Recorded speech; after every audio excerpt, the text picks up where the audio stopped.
So yeah, the baby plays without spoiling anything. The baby plays a big role. That is but the fake baby is really, really heavy. The fake baby is really heavy. So heavy. Yeah. We had to invent a fake baby to have, and then it was so heavy that we ended up cutting its legs off. So now we just have like a fake torso and a head, and we're all happy because it's a lot lighter. It's a lot lighter. So long. The series is known for its great martial arts. You guys seem to step it up from first season. It was amazing. Second season, we were like, how are they going to top it? And you guys top it. The third season, this is being the third season. How did you guys make sure you added more adventure than you did the second season? Because that was just intense with the Baroness and all the barons fighting finally. Right. So how are you topping it for this season? Well, first off, we're in the middle of a war. So Baron Chow and the Widow are in a war, which definitely ups the stakes, and we see the front lines of the war. And also by introducing Kilgrim and Cressida into this world, you're bringing in an entirely different sort of flavor than you've seen before, and that's allowed us to, really delve deeper into the Azure mythology and the sort of people with the dark eyes, and which has allowed us, I think, to have a lot of variety in the fighting. I mean, it's funny, the first conversation Daniel and I had about this season, which is how are we going to change up, how are we going to just mix up the fights, and what haven't we done yet? So, I think you see a lot of, Daniel's first fight in episode 1 of the season is very kind of brutal, hand-to-hand, no wires. The first fight of the season with the Widow and Moon is very in the vein of Crouching Tiger and House of Flying Daggers. But then you also have a lot of comedy as well this year. So we really, I think because we were expanding the world, we've been able to really expand the palette of the fights as well. I think that's kind of a Hong Kong thing too, is there's comedy in the fight, and I kind of love that aspect of it as well, and trying to find those little beats so you can have a fight, but if someone hits you with a chicken at some point, you're going to take a bite out of that chicken, you know what I mean? I like those kind of Hong Kong fight rules when it comes to comedy during a fight, I think it there's really little spaces within the fight to have a bit of drama happening, whether it's comedy or whatever it is, that allows to breathe, and that fight has its own character on its own. Is the nunchuck thing a spoiler? No, you have it's okay, so there's a fight scene where I in a marketplace where I use a dead octopus as a nunchucker. Exactly. Those things, I kind of love that about it. And also the scale of our fights mean that we have a whole marketplace selling. One store sells fish, so you then use that I think that scale goes up too in seasons. Really. Good. All right. Well, thanks, guys. I'll go again. Okay, so in season 2, Nathaniel Moon was an incredible character. Clipper, just like Shaun. Initially, I thought he was dead. What's the significance of bringing him back? Well, in season 3, the Widow has, when we begin, she's really sort of alienated everyone. She had the big throwdown with Tilda, Ladybird with a chandelier dropping on you, and then Waldo had sort of become disillusioned and had left her, so she had to go out and recruit a new regent.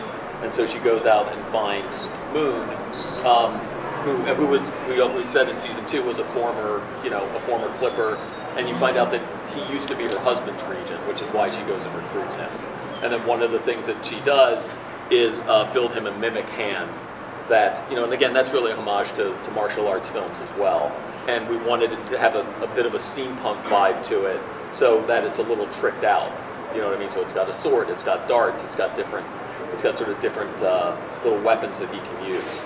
So. I think personally as well for me and Moon, played by Sherman, is we had such a good time with him on the second season, and I think there are some people you meet during your time on a set who are not only talented and fucking nice as a person, but he works hard, And you said, so I think Sherman's been I think a lot of his career trying to make a break and to try and make it in this big business, and it's difficult. So when you find out that he's coming back as a season regular, you think, yes, it literally couldn't have happened to a better person, because he fucking works hard, and he's good, and he's nice to be around,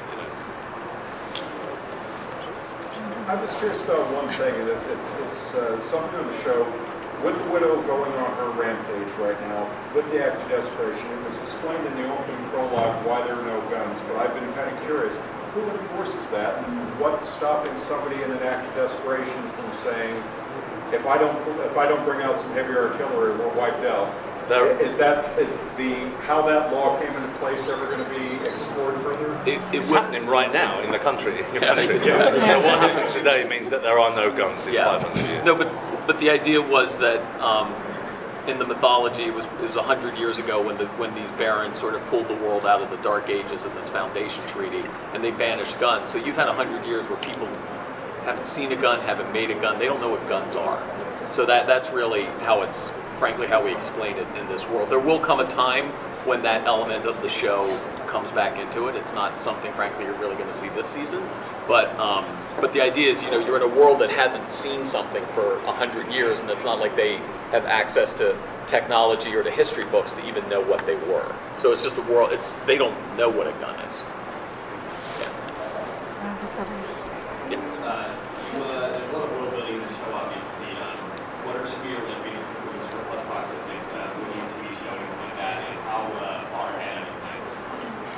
Well, interestingly, I'll tell you what our influences weren't, which were not Mad Max, not Blade Runner. Because that's basically, both of those movies came out in 1982, and they have influenced post-apocalyptic world building for the last 35, 40 years. So what we really tried to do was lean into more of, Sergio Leone, Chinese cinema, historical cinema, and Japanese samurai films. So I think that's why the world has a lot of color in it.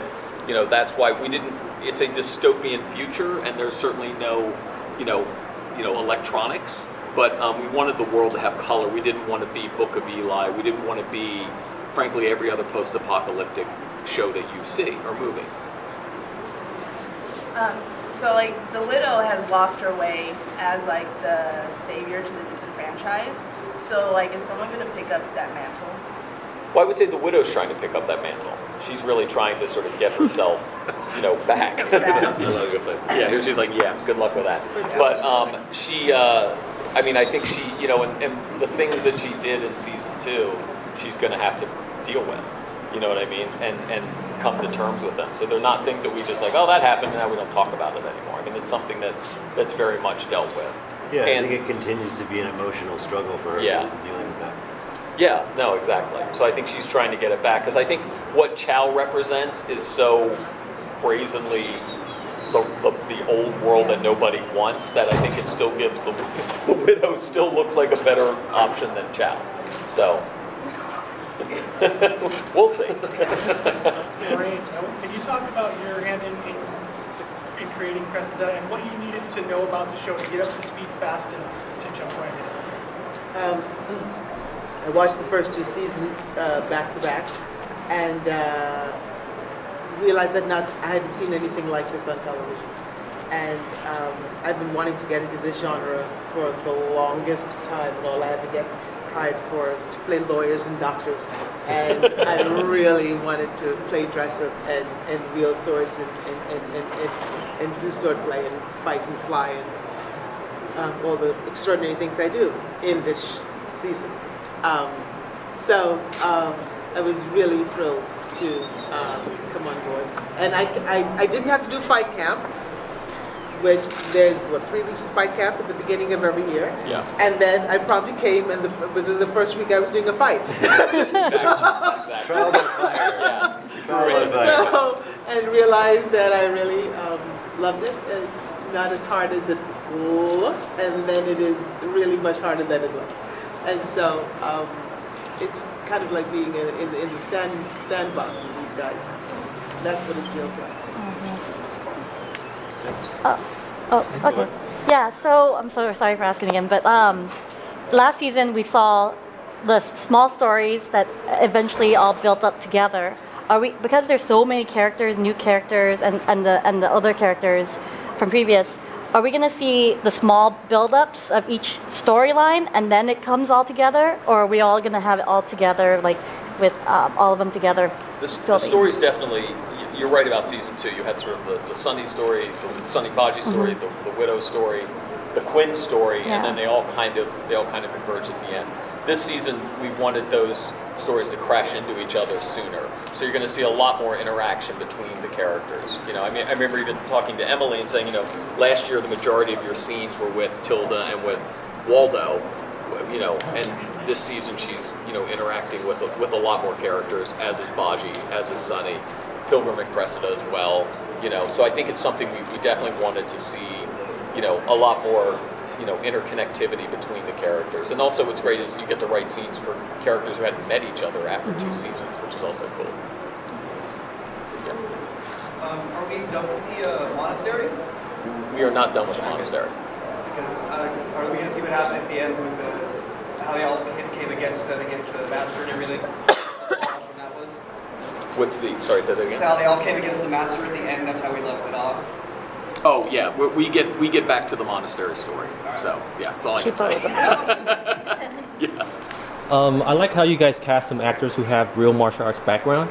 So with season 1 and 2, you had Kung Lei as your guest star, and this season you have Louis Tan. Yeah. Can you tell us a bit about what he brought to the table this season? Well, it's just always, I mean, it is a lot easier when you have someone that can actually do all that stuff and they have that foundation already. So, I mean, of course we have the fight camp and we train people, but when someone comes to the table with that skill set, then it just makes it a lot easier, and then we can make even crazier stuff. Like I said earlier, we create the fights based on the strengths of each individual actor. And so if someone has a broad palette of tools like that, then it becomes much easier, much more fun for us to do something crazier with it. So Louis was a great add. It was great to have him on board and have that experience that he has, you know, since a little kid learning martial arts, and then his family being in the film business, you know, all that helps to create these fights. And he was really excited because he's finally getting to do it on a really cool show. Yeah. That's awesome. What are some of your personal preferences for Kung Fu, either in movies or just martial arts in general? Like, what kind of personal preferences? Well, personally, I'm big on Bruce Lee and Jet Li, and obviously Enter the Dragon is a timeless classic, so I'm just wondering what you guys think about. Yeah, I'm kind of more in that realm where it's mostly Asian stuff. I'm not really a Chuck Norris fan. Or Van Damme or that kind of stuff. That era, like I grew up in that era, the 80s, you know, martial arts, American films. But really what got my imagination going was the wuxia Chinese films, right? And I think that's the heavier influence on our show than let's say the American stuff. But mostly, yeah, Chinese and then maybe Japanese samurai stuff as well. So Quinn is dead, so is Vale. The widow is sort of out of place, and obviously these are all power players, but they're also really symbolic of themes of fatherhood and motherhood. So how are those two themes going to change with the players changing this season? What are those two things going to look like, if you can share, this season that it might not have looked like last season? Well, I think, first of all, you have Sonny as a single samurai father who's fighting for his son. You have the widow and Tilda, who are going to have to find a different version of their relationship. You know, when we meet them again at the beginning of the season, Tilda and the widow are very much at odds. But I think it's like a lot of, you know, it's a lot of young women and their mothers, and I have an 18-year-old daughter and a wife, and it's fun to watch every day. But you get to see how that evolves, and how Tilda used to have this absolute sort of love and devotion for the widow, and the widow always had, you know, thought she could control Tilda and tell her anything she wanted to, you know, hear to kind of keep her in line. But now Tilda sees her mother in a different way, and they have to come back to each other, and I think in a much more adult relationship than what they had before. And I think Tilda also, even though she lives in the Badlands, saw the world in a very black and white way, and she has to realize that some of the choices that she made are, you know, morally gray. And frankly, Lydia helps her in that. Lydia is someone who's been in the Badlands forever. She's been at the top, she's been at the bottom, she's been a survivor, and she knows how the game is played. So I think that's something that'll play. So you have Tilda, who has these two, you know, it's almost like the mother she hates at the moment, and like the cool aunt who she can turn to for advice. You have Sonny, who's literally trying to be a single dad. Vale's last words were, teach him how to be good. How do you do that in this world, and how do you do that with all these tattoos on his back?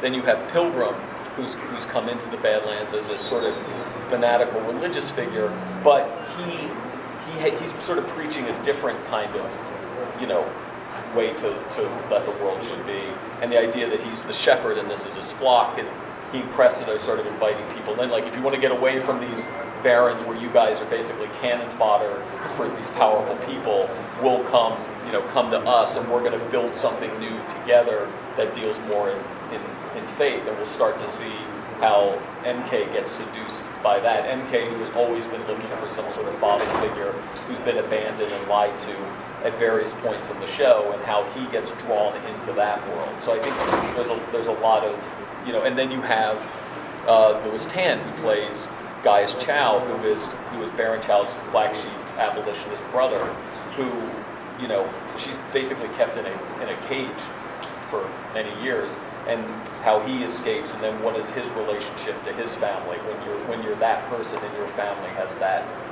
kind of history. So I think there's definitely a lot of parents, as opposed to mothers and daughters, fathers, there's really parents and children, and I think even Tilda says it, which is prescient, which is how do we, if we want to change the world, we have to stop the cycle of violence that we're in, and not repeat the mistakes of the older generation. So I think there's a lot of those things running through it this year. We have time for one more question. Lorraine? Lorraine, can you show like just really black women, just women, pretty much, and just show like I think a lot of women are power players on that show. When you get a script out that doesn't have such strong female characters, like what's your reaction to that? Are you? I send them back to my agent. Yeah. I'm so not interested in those anymore, and I'm also not interested in playing. I've gotten very, very spoiled. I'm not interested in women who are archetypal and only represent one thing. I want dimension and complexity and interesting, unpredictable women. I like the danger of unpredictability. Yeah. And Lorraine's amazing in this season. I think what's great about her and Babou and Nick when he came too, it's like you got to come into this world and be ready to play and just feel like you're in it. And I remember, when Lorraine, when she shot her first scenes with Babou, and I felt like, yes, she snapped into this world because she came to play. We tried to write a character with real agency so that she was strong.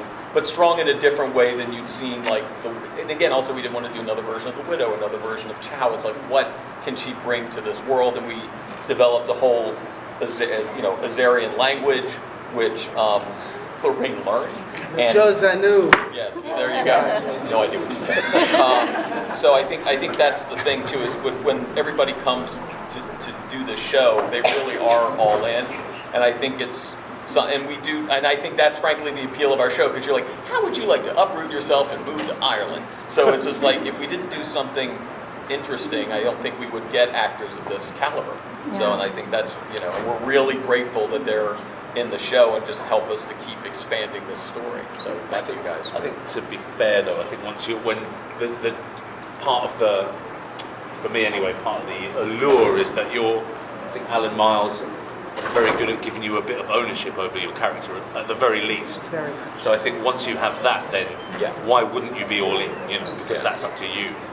What comes out is up to you. What you put in is what you see on screen. So to not do that seems silly, and you don't often get that. Where someone says, "What do you want to do? Is the script all right? What would your character say?" You know what I mean? It's kind of rare and great to do, and I think it gets a lot of good stuff out of people because they give a shit. They're not afraid of the hard questions, because you shoot them out for some really tough questions and you get, let's think about that, I'll be right back. And they come back and the answers are terrific. It's something that you can take and run with. That's been really exciting. Thank you guys so much. Thank you.